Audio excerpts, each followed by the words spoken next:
Hello मेरे प्यारे बच्चों। कैसे हो आप सभी? उम्मीद करता हूँ मेरे प्यारे बच्चे एकदम बढ़िया होंगे और अच्छे से पढ़ाई लिखाई कर रहे होंगे।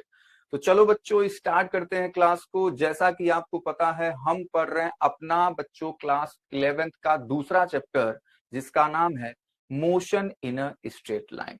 आज की क्लास मेरे प्यारे बच्चों को पता होनी चाहिए कि हम लोग आज इस दूसरे चैप्टर को स्टार्ट कर रहे हैं। लास्ट लेक्चर जो अपना था वो पहला चैप्टर यानी कि यूनिट्स एंड मेजरमेंट को हमने समाप्त किया था। ठीक है, तो चलो बच्चों अब हम लोग सीखेंगे अपने दूसरे चैप्टर के बारे में, जिसका नाम क्या है? Motion in a straight line. ठीक है बच्चा लोग, तो आज की क्लास में हम लोग क्या क्या बातें करने वाले हैं बच्चों? तो आज की क्लास में सबसे पहले हम लोग इस वाले चैप्टर के इंट्रोडक्शन की बात करेंगे। ठीक है, उसके बाद हम लोग सीखेंगे बच्चों फ्रेम ऑफ रेफरेंस क्या होता है। फिर हम लोग धीरे धीरे मेरे प्यारे बच्चों इस चैप्टर के अंदर जाएंगे और सीखेंगे concept of rest and motion के बारे में। फिर हम लोग सीखने वाले हैं टाइप्स ऑफ मोशन।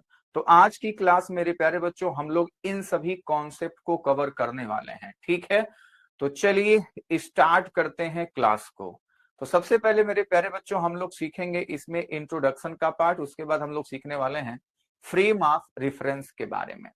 तो मेरे प्यारे बच्चों जैसा कि मैंने बार बार आपसे कहा है कि जैसा कि आपने क्लास 9th में चीजों को सीखा था, ठीक है बच्चों, सेम टू सेम चीजें यहाँ भी आपके सिलेबस में होती हैं, लेकिन हम थोड़ा सा डीप में जाकर के चीजों को और डिस्कस करते हैं और कुछ नई चीजों के बारे में बातचीत करते हैं। बाकी सारा चीज वही है ना? आपने सारी चीजें पढ़ी, डिस्टेंस पढ़ा है आपने, डिस्प्लेसमेंट पढ़ा है आपने, स्पीड पढ़ा आपने, वेलोसिटी पढ़ा। इन सब के बारे में मेरे प्यारे बच्चों आपने क्लास 9th में सीख रखा है। तो यहाँ भी पहले हम लोग शुरुआत में वही सब चीजों के बारे में बातचीत करेंगे और कुछ ग्राफ वगैरह के बारे में भी हम लोग यहाँ पे देखने वाले हैं। हल्का फुल्का ग्राफ आपने क्लास 9th में भी देखा था। ठीक है, याद करो क्लास 9th के वो दिन जब हमने तीन फॉर्मूले देखे थे, तीन इक्वेशन देखे थे।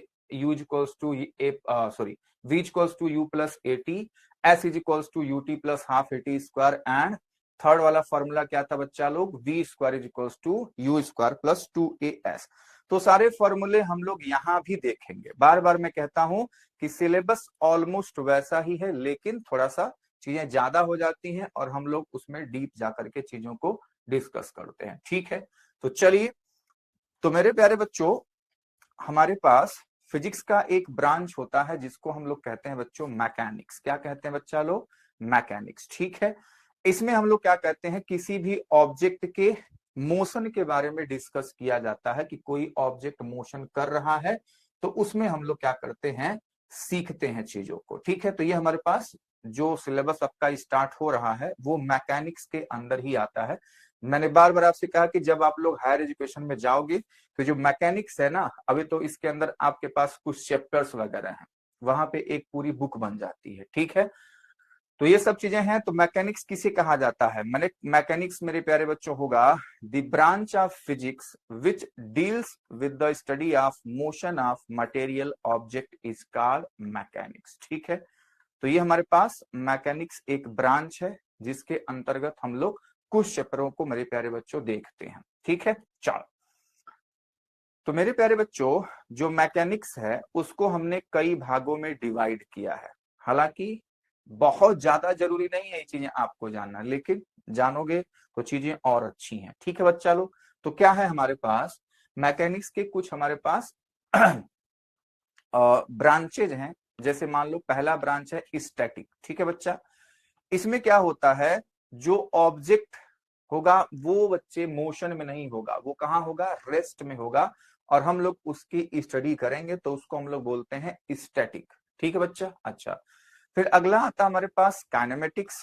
ठीक है, तो इसको हम लोग कहते हैं बच्चे जिसमें जो ऑब्जेक्ट है वो मोशन करेगा, लेकिन जो कॉज है कि मतलब किस कारण वो मोशन कर रहा है, उस कारण के बारे में हम लोग यहाँ पे डिस्कस नहीं करते हैं। ठीक है, तो मोशन विदाउट कॉज। ठीक है, तो यहाँ पे हम लोग काइनेमेटिक्स के बारे में बातचीत करेंगे। और जो आपका ये चैप्टर जो चल रहा है, ठीक है, पहला चैप्टर जो आपका स्टार्ट होगा वो काइनेमेटिक्स के अंदर ही आता है। ठीक है बच्चों, चलो, उसके बाद हम लोग बात करते हैं बच्चा लोग डायनेमिक्स के बारे में। तो यहाँ पे मोशन, ऑब्जेक्ट के मोशन के बारे में बातचीत तो होगी ही, लेकिन हम लोग उस कॉज के बारे में भी जानेंगे जिस कारण वो ऑब्जेक्ट बच्चा मोशन कर रहा है। तो एक बार पढ़ लीजिए बारी बारी से कि काइनेमेटिक्स क्या होता है बच्चा। Under this branch the motion of an object is studied without knowing the cause of motion. हमको यहाँ पे कारण से मतलब नहीं है, ऑब्जेक्ट मोशन कर रहा है, बस कहानी खत्म, ठीक है। जब डायनेमिक्स की हम लोग बातचीत करेंगे तो वहां पे ऑब्जेक्ट मोशन कर रहा है, लेकिन हम उसके कॉज के बारे में भी जानना चाहते हैं, उसका कारण क्या है कि क्यों मोशन कर रहा है, ठीक है। तो उसको हम लोग कहेंगे dynamics. Under this branch the motion of objects along with the cause of motion is studied. तो ये वाला चैप्टर कब आएगा, मतलब डायनेमिक्स आप लोग कब सीखेंगे, जब हम लोग न्यूटन्स लॉ ऑफ मोशन पे पहुंच जाएंगे। बात समझ में आई। तो आपको थोड़ा सा ये चीजें पता होनी चाहिए। तो मेरे प्यारे बच्चों को मैंने थोड़ा सा इसकी जानकारी आपको दे दी, ठीक है, कि स्टैटिक क्या होता है, काइनेमेटिक्स क्या होता है और डायनेमिक्स क्या होता है। तो चलिए मेरे प्यारे बच्चों, हम लोग सबसे पहले स्टार्ट करते हैं फ्रेम ऑफ रेफरेंस से, ठीक है। जैसा कि आपको फिगर दिख रहा होगा, फ्रेम ऑफ रेफरेंस क्या है कि किसके रिस्पेक्ट में कौन सी बॉडी मोशन कर रही है, उसके सारे हालचाल को जानना।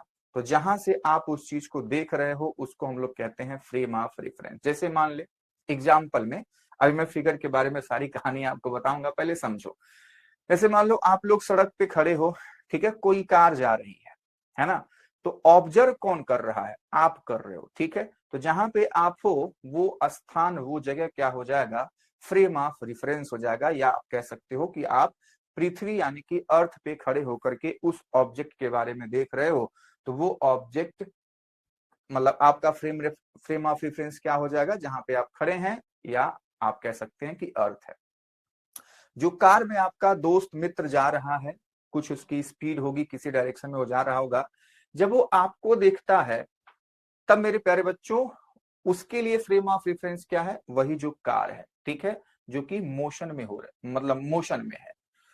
तो जहां से किसी भी ऑब्जेक्ट के हम लोग मोशन को देख पा रहे हैं, ऑब्जर्व कर पा रहे हैं, वो जगह, वो स्पेस क्या होता है, फ्रेम ऑफ रेफरेंस होता है। उम्मीद करता हूं मेरे प्यारे बच्चों को ये बातें समझ में आई। जैसे फिगर क्या कह रहा है, आ जाओ समझते हैं।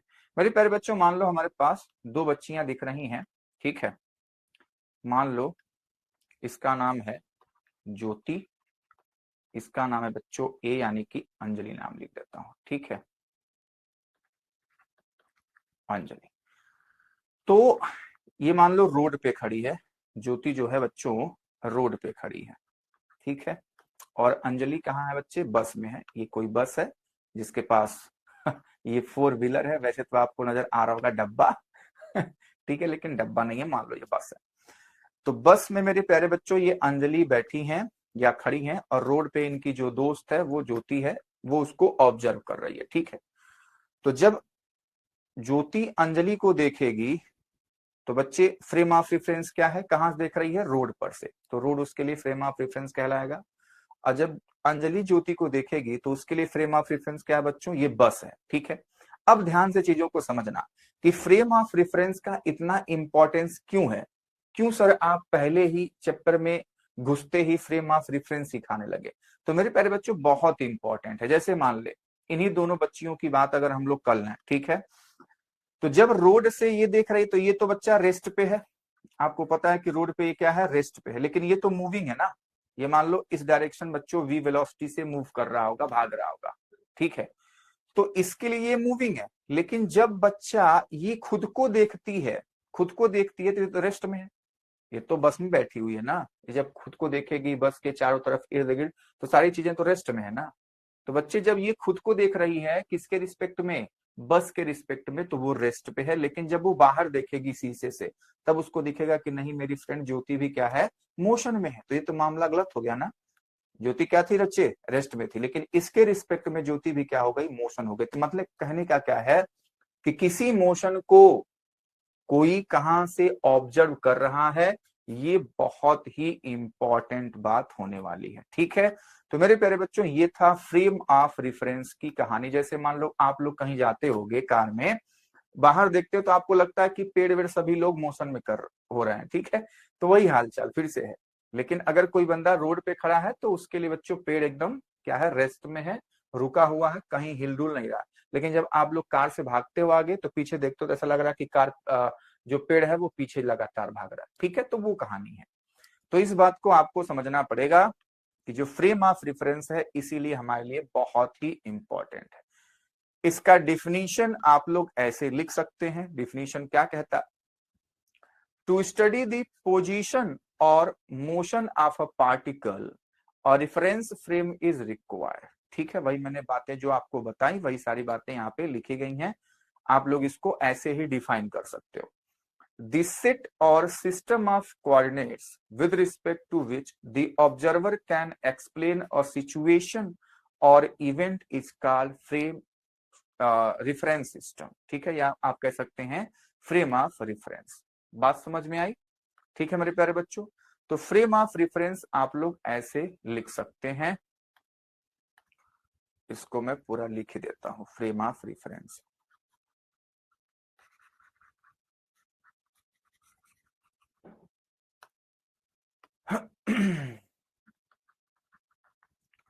Frame of reference. अब बच्चों हमारे पास दो टाइप के फ्रेम ऑफ रेफरेंस हैं। एक है इनर्शियल फ्रेम ऑफ रेफरेंस और एक होता है बच्चों non inertial frame of reference. ठीक है, तो जो हमारे पास सिलेबस में होगा हम लोग इनर्शियल फ्रेम ऑफ रेफरेंस के बारे में ही बातचीत करने लग जाएंगे। ठीक है, तो चलो इनको भी डिफाइन कर लेते हैं कि इनर्शियल फ्रेम ऑफ रेफरेंस क्या होता है, non inertial frame of reference क्या होता है। तो बच्चे सबसे पहला inertial frame of reference, simple सी बात है, ऐसा फ्रेम ऑफ रेफरेंस जिसका कोई एक्सेलरेशन ना हो। सिंपल सी बात है। ठीक है बच्चों, ऐसे समझो, एक्सेलरेशन मेरे प्यारे बच्चों क्या हो, जीरो। तो उस फ्रेम ऑफ रेफरेंस को हम क्या कह देंगे, इनर्शियल। ठीक है, अब अर्थ को हम लोग इनर्शियल फ्रेम ऑफ रेफरेंस लेकर चलते हैं और सारी कहानी अपने पूरे फिजिक्स को इसी में डील करते हैं। ठीक है बच्चा, क्यों? क्योंकि जो उसका एक्सेलरेशन है बहुत ही निग्लिजिबल होता है। हालांकि पृथ्वी हमारा रोटेट कर रहा है, मोशन कर रहा है, लेकिन हम उसको बच्चे एक्सेलरेटेड मोशन नहीं मान रहे हैं। ठीक है, हम लोग मान रहे हैं कि उसका एक्सेलरेशन क्या है, जीरो है, लेकिन एक्चुअली में तो ऐसा है नहीं। एक्चुअली में तो वो मोशन कर रहा है, रोटेशन भी कर रहा है, तो उसका कुछ ना कुछ एक्सेलरेशन होगा ही। तो मेरे प्यारे बच्चों, लेकिन हम लोग मानते हैं कि जो अर्थ है वो क्या है, इनर्शियल फ्रेम ऑफ रेफरेंस है। इसीलिए सारा का सारा फिजिक्स हम लोग अपने अर्थ को फ्रेम ऑफ रेफरेंस मान करके डील करते हैं। ठीक है बच्चा, तो एक बार इसको पढ़िए। A frame of reference is said to be inertial if it is either at rest or moving with constant velocity. कहने का मतलब क्या हुआ कुल मिला जुला के, कि एक्सेलरेशन जीरो होना चाहिए, बस एक्सेलरेशन जीरो तो कहानी खत्म। हम उसको क्या कह देंगे, इनर्शियल फ्रेम ऑफ रेफरेंस हम लोग कह देते हैं। ठीक है, in an inertial frame Newton's law of motion are valid. ये बहुत ही इंपॉर्टेंट बात है, हम लोग आगे बात करेंगे। ठीक है, न्यूटन्स लॉ ऑफ मोशन के बारे में आपने क्लास 9th में सीखा भी होगा। ठीक है, law of inertia, first law of motion, second law of motion and third law of motion. ठीक है, every action is equals to opposite reaction, ये सारी बातें आप लोगों ने कही होगी, है ना बच्चे। तो उन्हीं तीनों लॉ के बारे में यहाँ पे बातचीत की गई कि Newton's law of motion valid होता है इनर्शियल फ्रेम ऑफ रेफरेंस के लिए। ठीक है, चलो नेक्स्ट मेरे प्यारे बच्चों कुछ एग्जाम्पल हम लोग ले लेते हैं। एग्जाम्पल क्या है, अ train moving with uniform velocity. मान लो हमारे पास कोई ट्रेन है, कोई कार है, कुछ भी हो, कोई भी ऑब्जेक्ट हो, यूनिफॉर्म वेलोसिटी से जब भाग रही होगी तो आपको पता है कि वेलोसिटी कांस्टेंट हो गई। तो वेलोसिटी कांस्टेंट तो एक्सेलरेशन क्या हो जाएगा, जीरो, क्योंकि एक्सेलरेशन क्या होता है, the rate of change in velocity is called acceleration. यानी कि हम उसको dv बाई dt भी लिखते हैं, या मेरे प्यारे बच्चों a is equals to delta v by delta t अपन लिखते हैं, है ना। तो इस तरीके से हमारे पास क्या हो जाएगा, एक्सेलरेशन जब वेलोसिटी में चेंज होगा ही नहीं तो एक्सेलरेशन क्या होगा बोल, तो एक्सेलरेशन मेरे प्यारे बच्चों हो जाएगा जीरो। ठीक है, तो हम लोग आपके दिमाग में बस इतना होना चाहिए कि एक्सेलरेशन कैसे भी जीरो हो जाए। अगर रेस्ट में होगा तब तो कोई बात ही नहीं, उसका इनिशियल और फाइनल वेलोसिटी जीरो ही है क्योंकि रेस्ट में है। अगर वो यूनिफॉर्म वेलोसिटी से जा रहा है तब भी बच्चों v1 is equals to v2 के बराबर हो जाएगा, तब भी हमारे पास एक्सेलरेशन जीरो हो जाएगा। तो कहने का मतलब है एक्सेलरेशन जीरो होना चाहिए। अगला एग्जाम्पल हमारे सामने है बच्चों, क्या, a person standing on the surface of earth, मतलब वही रेस्ट वाला कंडीशन हमारे पास क्या हो जाएगा, फ्रेम ऑफ रेफरेंस के कुछ एग्जाम्पल हो जाएंगे, है ना। चलिए, सेकेंड क्या है हमारे पास, non inertial frame of reference. इसका जस्ट उल्टा कर दो, वहां पे एक्सेलरेशन जीरो नहीं होता है। बात समझ में आई। तो a frame of reference which is accelerating, यहाँ पे acceleration is not equals to zero, तब हम उस फ्रेम ऑफ रेफरेंस को क्या कहेंगे मेरे प्यारे बच्चों, non inertial frame of reference कहते हैं उसको। That is changing its velocity with respect to an inertial frame, ठीक है, is called a non inertial frame of reference. और यहां पे मेरे प्यारे बच्चों क्या होगा, जो न्यूटन्स लॉ ऑफ मोशन है वो वैलिड नहीं होता है। जैसे मान लो कोई कार है, ठीक है, और लगातार उसकी स्पीड मेरे प्यारे बच्चों बढ़ रही है, घट रही है, तो वो एक्सेलरेटिंग बॉडी हो जाएगी। तो उसको हम लोग अर्थ के रिस्पेक्ट में क्या कहेंगे, non inertial frame of reference कहेंगे, ठीक है। एग्जाम्पल में लिखा गया है, a car accelerating forward, a person inside feels a backward push, ठीक है मेरे प्यारे। जैसे मान लो कार अचानक से चल देती है, ठीक है, या अचानक से ब्रेक लगता है, तो जो आप लोग बैठे हुए तो आपको धक्का लगता है पीछे की तरफ कभी आगे की तरफ। जैसे मान लो ब्रेक लगा तो आप आगे की तरफ झुक जाते हैं, और जब कार बच्चे अचानक से स्पीड बढ़ाती है तो आप पीछे की तरफ झुकते हैं। तो वो कारण क्यों होता है मेरे प्यारे बच्चों, इसी के कारण। और उसमें एक बंदा आता है जिसका नाम है बच्चों स्यूडो फोर्स, ठीक है। तो जब हम लोग न्यूटन्स लॉ ऑफ मोशन की बात करेंगे तो इस बंदे की बातचीत वहां पे की जाएगी, स्यूडो फोर्स क्या होता है, ठीक है। ये एक धोखे वाला फोर्स है ना। Felt in the non inertial frame of the accelerating car, तो यहाँ पे हम लोग जो एक्सेलरेटिंग कार है उसको हम लोग क्या करेंगे, non inertial frame of reference देखेंगे, ठीक है। तो ये मेरे प्यारे बच्चों हो गया हमारे पास इनर्शियल फ्रेम ऑफ रेफरेंस और non inertial frame of reference. अब आते हैं बच्चों हम लोग concept of rest and motion के बारे में। तो बताओ, कोई ऑब्जेक्ट अगर रेस्ट में है तो आप उस रेस्ट के पोजीशन को कैसे डिफाइन करते हो। तो ऐसे तो कहते हैं कि भैया अगर मान लो मैं उसको देख रहा हूं, ठीक है, तो मेरे हिसाब से टाइम तो बढ़ रहा है, टाइम तो भैया चेंज हो रहा है। तो अगर कोई बॉडी जिस पोजीशन पे है, ठीक है, आप उसको देखते जा रहे हो, देखते जा रहे हो, देखते जा रहे हो, और टाइम बीत रहा है, बीत रहा है, बीत रहा है, और आपके हिसाब से अगर वो टाइम के साथ साथ अपने पोजीशन को चेंज नहीं करता तो आप क्या कहेंगे कि वो बॉडी क्या बच्चों, रेस्ट में है। सिंपल सी बात है, ठीक है। तो वही हमारे पास डेफिनेशन यहाँ पे लिख दिया गया कि when there is no change in the position of an object with respect to any frame reference and time, then the object is at rest, ठीक है बच्चों। अगर किसी भी रिफरेंस सिस्टम या रिफरेंस फ्रेम के हिसाब से कोई बॉडी है बच्चों, अगर वो समय के साथ साथ अपने पोजीशन को चेंज नहीं करता तो हम लोग कह देंगे कि वो क्या है, रेस्ट में। जैसे मान लो मैं हूं, आप हैं, तो मैं एक जगह खड़े होकर के आपको देख रहा हूं लगातार, आप लोग चुपचाप एकदम डेस्क पे बैठे हुए हो, पढ़ाई कर रहे हो, तो आपका पोजीशन चेंज नहीं हो रहा है, समय के साथ साथ पोजीशन चेंज नहीं हो रहा, तो मैं कहूंगा कि आप क्या है बच्चों, रेस्ट में है, ठीक है। तो एग्जाम्पल ढेर सारे हमारे पास, माउंटेन्स है, हाउस है, ट्री है, एक्सेट्रा, ठीक है मेरे प्यारे बच्चों। कि आप लोग पेड़ के सामने खड़े हो जाओ, टाइम देख रहे हो, टाइम बीत रहा है, लेकिन पेड़ जहां पे है वहीं पर है, तो वो क्या है बच्चे, रेस्ट में है आपके हिसाब से। मैं बोल रहा हूं कि आपके हिसाब से है क्योंकि आप देख रहे हो, ठीक है। चलो, मोशन, अगर आपका मित्र वहीं पे बाइक से जा रहा होगा या बच्चे कार से जा रहा, तो वो अगर पेड़ को देखेगा तो कहेगा नहीं वो मोशन में है, ठीक है बच्चों। तो वो कहानी है, आ जाओ।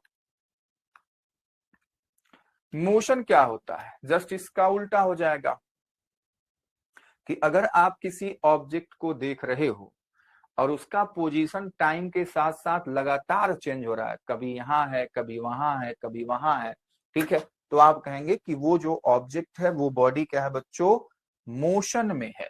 तो बस मोशन को हम लोग ऐसे डिफाइन कर सकते हैं, when the position of an object changes with respect to some reference system and time, then the object is in dynamic state या motion। ठीक है बच्चा, the motion of planets around the sun, motion of trains, motion of gas molecule, ये सब क्या है बच्चों, हमारे पास जो ऑब्जेक्ट है वो मोशन है, उसके क्या है एग्जाम्पल है। ठीक है, कि सन के चारों तरफ जो प्लैनेट्स हैं वो बच्चे मोशन कर रहे हैं, ट्रेन भाग रही है, कार भाग रहा है, आपका दोस्त मान लो दौड़ रहा है तो वो भाग रहा है, ये सारी चीजें क्या है, किसी भी फ्रेम ऑफ रेफरेंस के अकॉर्डिंग क्या है वो मोशन में है। अब मेरे प्यारे बच्चों क्या है, rest and motion are relative. ठीक है, अब इसका मतलब क्या है, चीजों को एकदम ध्यान से पढ़िएगा और समझिएगा। लिखा गया है, an object in one situation can be at rest, but in other situation the same object can be in motion। बात को समझ में आया, जैसे मान लो मैं हूं, तो अगर मान ले 3 लोग हैं, ठीक है, 3 लोग हो गए, आप, आपका एक मित्र और एक और आपका मित्र, ठीक है, तो आपका एक मित्र क्या हो रहा है बच्चे, मान लो बाइक चला रहा है, ठीक है, सड़क पे बाइक चला रहा है, और आप लोग 2 लोग बातें कर रहे हो। तो जब आप लोग एक दूसरे को देखते हो तो एक दूसरे के हिसाब से आप लोग क्या बच्चों, रेस्ट में हो। ठीक है बच्चे, लेकिन जब तीसरा वाला बंदा देखता है आपको जो बाइक से जा रहा है और आप लोग उसको देखते हो तो आप लोग उसको कहते हो क्या, कि वो तो मोशन में है ना। लेकिन जब बच्चे वो कार में है या बाइक बैठा हुआ है, तो बाइक के रिस्पेक्ट में वो क्या है, बाइक के रिस्पेक्ट में बच्चों क्या है, वो भी रेस्ट में होगा। क्योंकि अगर मान लो आपका एक दोस्त उसके साथ बैठा हुआ है बाइक पे, तब क्या हो जाएगा, तब तो दोनों को लगेगा नहीं जी कोई आगे पीछे नहीं जा रहा, हम लोग आराम से बाइक पे बैठे हुए हैं। बाइक के साथ साथ वो मोशन में, लेकिन बाइक के रिस्पेक्ट में क्या है, वो दोनों एक दूसरे के रेस्ट में है। बात समझ में आ रही है, ऐसा थोड़ी है कि बस में बैठा हुआ जो बंदा है वो बच्चे भाग के बाहर कूद जाता है, ऐसा नहीं ना है, सभी लोग आराम से बस में बैठे हुए हैं। तो जो सड़क पे खड़ा है बंदा अगर बस को देखता है, तो बस और प्लस बस में जो बैठे हुए यात्री लोग हैं वो सभी लोग मोशन में हैं। लेकिन अगर बस में कोई बंदा आपको देखता तो वो भी कहेगा कि आप भी मोशन में हो। ये तो कहानी बहुत गड़बड़ है ना, तो वही बातें यहाँ पे लिखा गया है। ठीक है बच्चा, चलो, कि an object in one situation can be at rest, but in another situation the same object can be in motion। मैंने एग्जांपल आपको समझा दिया। For illustration, a person sitting in a moving train is at rest with respect to his fellow passenger। भाई यहाँ पे मैंने यहाँ पे ट्रेन का एग्जांपल ले लिया, ठीक है, कि जो आपके साथ लोग ट्रेन में बैठे हुए हैं तो उनके हिसाब से सब लोग रेस्ट में हैं, but is in motion with respect two objects outside the train. बिल्कुल सही, मान लो कोई आप लोग सड़क से आप ट्रेन को जाती हुई देख रहे हो तो आपके हिसाब से वो लोग मोशन में, लेकिन जितने लोग ट्रेन में बैठे हुए हैं वो लोग एक दूसरे को देख रहे हैं, वो लोग क्या है बच्चों, आपस में रेस्ट में है। तो ये कहानी बहुत ही मजेदार है। बात समझ में आई कि फ्रेम ऑफ रेफरेंस की कहानी, कि कौन किसको देख रहा है, किस रेफरेंस सिस्टम से, ठीक है, किस फ्रेम ऑफ रेफरेंस से आप ऑब्जेक्ट के मोशन को देख रहे हो, ये बहुत ही इंपॉर्टेंट है। अब मेरे प्यारे बच्चों हम लोग टाइप्स ऑफ मोशन के बारे में बातचीत करने लग जाएंगे। तो अगर हम बात करें डायमेंशन के हिसाब से, मतलब डायरेक्शन के हिसाब से अगर मोशन के टाइप्स की बात करें, तो हम लोग 1 डायमेंशन, 2 डायमेंशन और 3 डायमेंशन की बातचीत करते हैं। तो चलो वही हम लोग बात करने जाने। पहला हमारे पास क्या है, 1 डायमेंशनल मोशन। ठीक है, यानी कि अगर कोई ऑब्जेक्ट है तो कोई केवल एक डायरेक्शन मोशन करे। अगर मान लो मैं कोऑर्डिनेट्स बना दूं x y z, ठीक है, तो बच्चों या तो वो एक्स में भागे, या तो वाई में जाए, या तो जेड में जाए, किसी एक डायरेक्शन में जाना चाहिए। तो यहाँ पे एक एग्जाम्पल मैंने लिया कि अगर हमारे पास कोई कार है, सीधी सड़क पे भाग रही है, तो वो मेरे प्यारे बच्चों केवल एक्स डायरेक्शन में जा रही है, जैसा कि मैंने यहाँ पे कोऑर्डिनेट्स बना रखा है, देख लो। ये वाई है और ये बच्चों क्या है, एक्स है। तो ए से बी कार गई, तो बच्चों एक्स में जा रही है, तो वो क्या है बच्चों, वन डायमेंशनल मोशन कर रही है। उम्मीद करता हूं मेरे प्यारे बच्चों को इतनी बातें अच्छे से समझ में आई। ऐसे ही मान लो बच्चे एक और एग्जाम्पल कि आपने बॉल को ऐसे सीधा फेंका, ठीक है, तो भी एक ही डायरेक्शन में जा रहा है ना, वाई में तो ही जा रहा है। अगर मैं ऊपर के डायरेक्शन को मैंने वाई मान लिया, जैसे मान लो फिगर में मैंने आपको दिखाया कि भैया एक बंदा है, उसके हाथ में एक बॉल थी, उसने ऊपर की तरफ उस बॉल को फेंक दिया, तो वाई डायरेक्शन में तो मोशन हो रहा है। तो बस यहां भी क्या हो गया कि वन डायमेंशनल मोशन हो रहा है। ठीक बात है। एक्स में कोई मोशन हुआ क्या, नहीं हुआ, तो इसको हम क्या कहेंगे, वन डायमेंशनल मोशन। बात समझ में आ रही है। तो बाल थ्रोन वर्टिकली अपवार्ड, तो उसको हम कहेंगे वन डायमेंशनल मोशन, हम लोग जानते हैं। अगला मेरे प्यारे बच्चों है टू डायमेंशनल मोशन, और उसमें हमने एग्जांपल लिया क्योंकि हमको इसको सीखना है। तो वो है मेरे प्यारे बच्चों प्रोजेक्टाइल मोशन, यानी कि आपको समझना है कि इस टाइप के मोशन के बारे में बातचीत चल रही है कि वो ऑब्जेक्ट दोनों डायरेक्शन में जाए, एक्स में भी जाए, वाई में भी जाए। आओ देखो, जैसे मान लो आप ही हैं, आप किसी फुटबॉल को या किसी बॉल को अगर ऐसे फेंक देते हो, ठीक है, तो मेरे प्यारे बच्चों वो कुछ एक्स में भी जा रहा है, हॉरिजॉन्टल में भी जा रहा है, कुछ ऊपर भी जा रहा है। अरे बोल, होता है नहीं होता है। देखो ये बॉल का पोजीशन है, इसने मान लो ये इस बंदे का नाम है बच्चों राजू, तो राजू ने जब फुटबॉल को बच्चे हिट किया, तो ये इसका लगातार बच्चे पोजीशन है, मान लो ए पर है, बी पर है, सी पर है, डी पर, ऐसे मान लो मैंने दिखा दिया, ठीक है। तो ये क्या है, लगातार ये y में भी जा रहा है और लगातार बच्चों ये x में भी डिस्टेंस कवर कर रहा है। तो इस टाइप के मोशन को हम लोग क्या कहेंगे बच्चों, टू डायमेंशनल मोशन कहेंगे। ठीक है, कि वो x में भी मोशन करे, y में भी मोशन करे। वैसे ही सर्कुलर मोशन हमारे पास एग्जाम्पल है।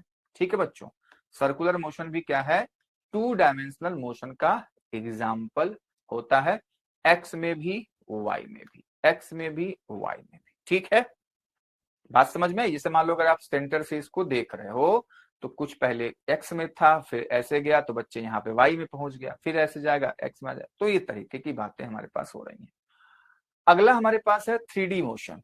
ठीक है, थ्री डायमेंशनल मोशन, यानी कि मेरे प्यारे बच्चों एक्स वाई जेड तीनों में डायरेक्शन में मोशन हो। तो जैसे मान लो हमारे पास पतंगे हैं, पतंग का जो मोशन है वो एक्स वाई जेड में होता है। ठीक है, एयरप्लेन का भी मोशन होता है, और हमारे पास जो गैस मॉलिक्यूल्स हैं वो जो रैंडम मोशन करते हैं, तो वो भी 3D डायमेंशन मोशन करते हैं, जिगजैग मोशन। ठीक है बच्चा, तो ये तरीके की हमारे पास मोशन का हमने टाइप्स देखा on the basis of dimension के हिसाब से, डायरेक्शन के हिसाब से। ठीक है, अब हम लोग मोशन के टाइप्स को देखने जा रहे हैं on the basis of nature of motion of particle, कि कोई पार्टिकल कैसे मोशन कर रहा है, उस ऑब्जेक्ट के जो पार्टिकल हैं वो कैसे मोशन कर रहे हैं, उसके हिसाब से हम लोग बातें करने वाले। जैसे मान लो पहला हमारे पास होता है रेक्टिलिनियर और ट्रांसलेटरी मोशन। ठीक है, तो रेक्टिलिनियर या ट्रांसलेटरी मोशन का मतलब होता है मेरे प्यारे बच्चों, फिर से वही कि भैया कोई ऑब्जेक्ट एक जगह से दूसरी जगह पे जा रहा है। ठीक है, ट्रांसलेशन का यही मतलब होता है कि एक जगह से दूसरे जगह पे जाना। ठीक है, जैसे एग्जाम्पल आप समझेंगे तो ज्यादा अच्छा रहेगा।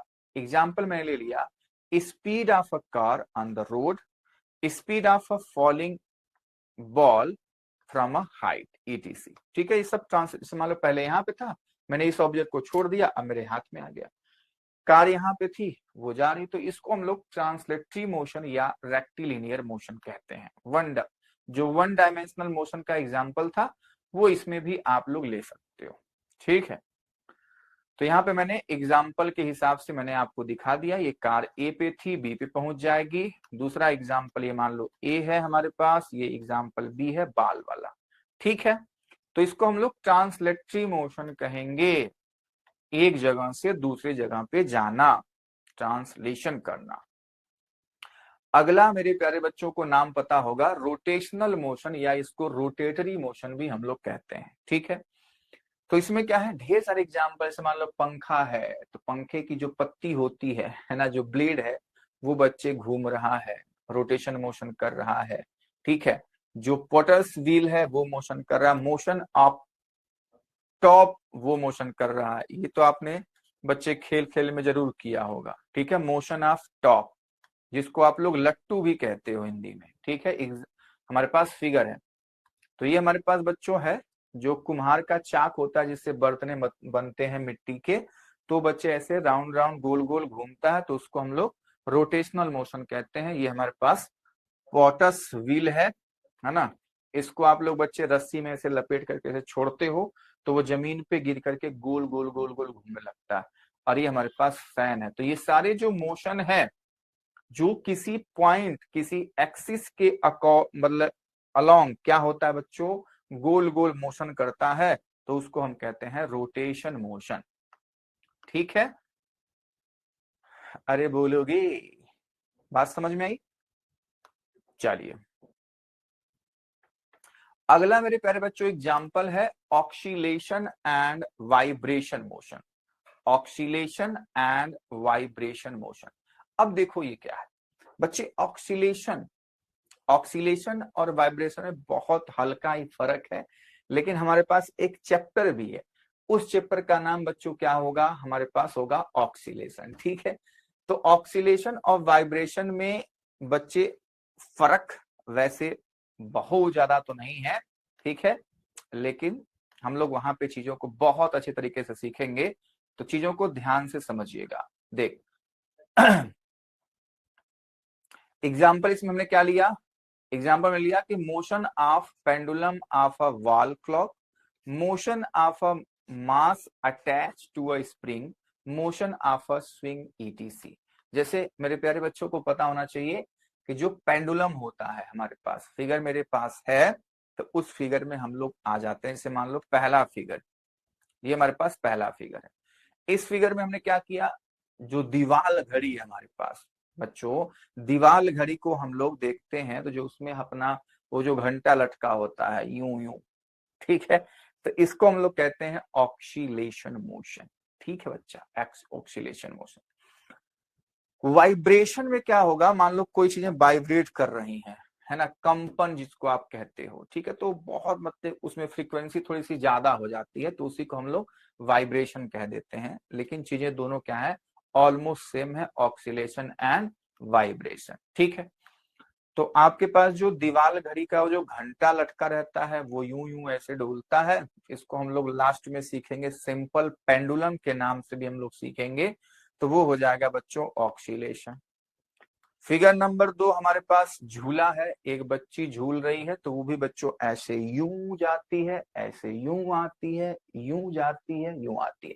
कहने का मतलब हुआ ऑक्सीलेशन या वाइब्रेशन क्या होता है, किसी एक मीन पोजीशन के इर्द गिर्द motion, to and fro motion. ठीक है बच्चा, क्या मैंने कहा, किसी भी मीन पोजीशन से, मान ले झूले में आप बहुत अच्छे से समझ पा रहे हो, जैसे मान लो पहले ये बंदा ऐसे रहता है, यही तो उसका इनिशियल पोजीशन था। अब उसके बाद या तो कोई इसको पकड़ के ऐसे खींचता है, छोड़ देता है, तब ये यूं यूं मोशन करता है, और या तो खुद ही वो नीचे जमीन से पैर मार करके चीजों को झूलते हैं लोग। ठीक है, याद होगा, आप भी झूलते होंगे, तो उस टाइप की बातें। तो जो ये पहले जो पोजीशन है, ये स्टेट जो हमारे पास रस्सी है, ये बच्चों इसका इनिशियल पोजीशन। अब इसी इनिशियल पोजीशन के इर्द गिर्द बंदा यूं आगे गया, यूं पीछे गया, यूं आगे गया, पीछे गया। समझ पाए? तो यहाँ पे क्या होता है, इर्द गिर्द मोशन होता है, टू एंड फोर्स। तो मेरे प्यारे बच्चों देखो, हमारे पास अगला एग्जाम्पल है स्प्रिंग का, कि आपने स्प्रिंग में ऐसे उसको खींच दिया, छोड़ दिया, अब बच्चे ऐसे ऐसे ऊपर नीचे, या अगर मान लो यही स्प्रिंग मेरे प्यारे बच्चों कुछ इस तरीके से बनी हो, इस वाले, ये मान लो स्प्रिंग है, हमने यहाँ पे कोई मास अटैच कर दिया, इसको मैंने ऐसे एक्सटेंड किया, तो मेरे प्यारे बच्चों ये क्या हो जाएगा, कुछ इस तरह से बन जाता है, ऐसे स्प्रिंग फैल जाएगा, यहाँ पे गया। ठीक है, अब आप छोड़ दोगे तो मेरे प्यारे बच्चों ऐसे ही आपका आगे पीछे आगे पीछे आगे पीछे ऐसे मोशन करता है। ठीक है, तो ये बातें हैं, आपने जरूर देखा होगा। ठीक है, तो ये सब क्या है हमारे पास मोशन है मेरे प्यारे बच्चों, किसका? ऑक्सीलेशन मोशन का। ठीक है, तो उम्मीद करता हूं मेरे प्यारे बच्चों को ये सारी बातें अच्छे से समझ में आई होंगी। आज हमने इस चैप्टर में बहुत ही बेसिक बातें की। हमने बात किया मेरे प्यारे बच्चों सबसे पहले इंट्रोडक्शन के बारे में, जिसमें हमने बात किया कि मैकेनिक्स हम लोग पढ़ रहे हैं, और उस मैकेनिक्स में हम लोग बात कर रहे हैं काइनेमेटिक्स की। काइनेमेटिक्स क्या होता है? जिसमें हम लोग ऑब्जेक्ट के मोशन की बातचीत तो करते हैं, लेकिन उसके रीजन से हम लोग अवगत नहीं होते हैं कि ये जो मोशन हो रहा है किस कारण हो रहा है। वो हम लोग कब अवगत होंगे? वो हम लोग तब बात करेंगे जब हमारे पास चैप्टर आएगा लॉज ऑफ मोशन। ठीक है बच्चों, जिसमें हम लोग न्यूटन्स लॉ ऑफ मोशन के बारे में बातचीत करेंगे।